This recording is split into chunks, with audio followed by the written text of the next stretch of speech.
The cake is real. I repeat, the cake is real. Uh-oh, somebody cut the cake.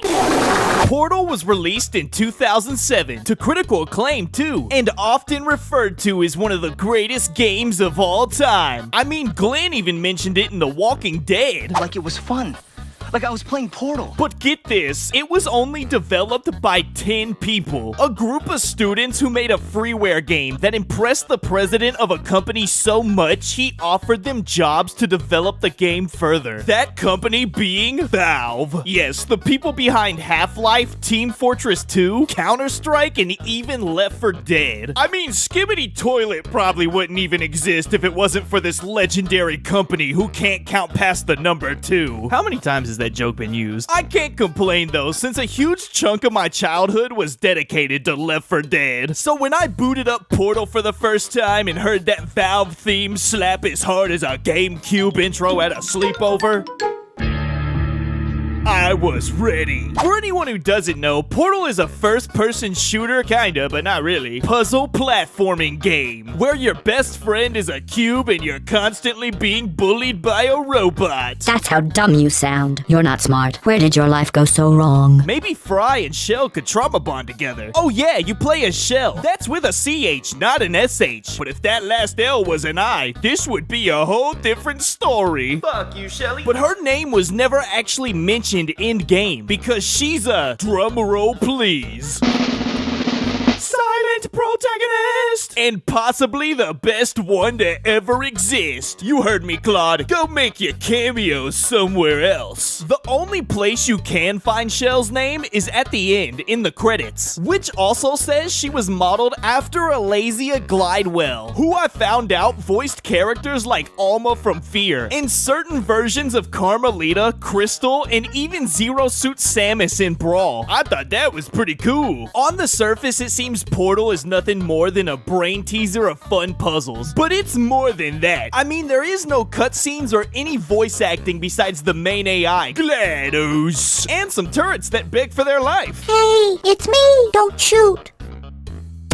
But the lore goes deep, especially when you start finding the Ratman dens. I'm trying to avoid spoilers, so I won't go into it too heavy, but just know there's even a comic book that expands on what's happening during and after this game, which leads up to the sequel. And not to mention, Portal and Half-Life take place in the same universe. Speaking of Half-Life, they use the same engine from Half-Life 2, so if you've stepped in the shoes of Gordon Freeman, this game will feel very similar, and it does an excellent job of teaching you how to play. Instead of just smacking you in the face with a tutorial, the game just begins and progressively introduces new mechanics in each level until you fully mastered using portals. And the portal gun, which, let's be honest, is one of the coolest weapons in video game history. I mean, the use of momentum with this thing is insane. You're not a true Portal player unless you've tried this. There's even secret ways to skip entire levels using it. But on a side note, I want to know if anyone else played this. The Flash game version of Portal. This is how I got introduced to Portal, and I used to play this all the time in computer class back in middle school. And for the longest time, when people would reference Portal, I always thought they were talking about the Flash game instead of the actual game. Although I'm glad I finally played the actual game, because who doesn't love the song at the end? But there's no sense crying over every mistake.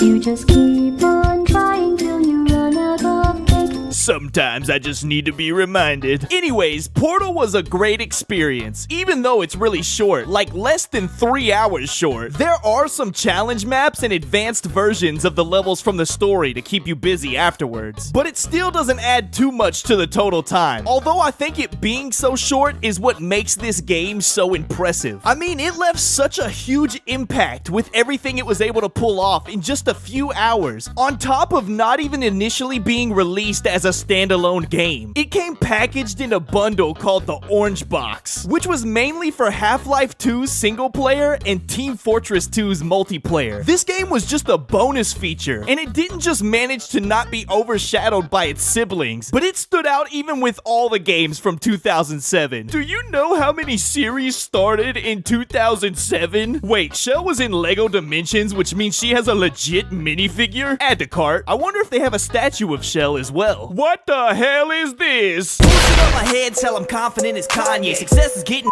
from Ariana Grande. Cruising in a Civic, I'ma flip it to a vet. I'll snatch a chain, take off, then run off set.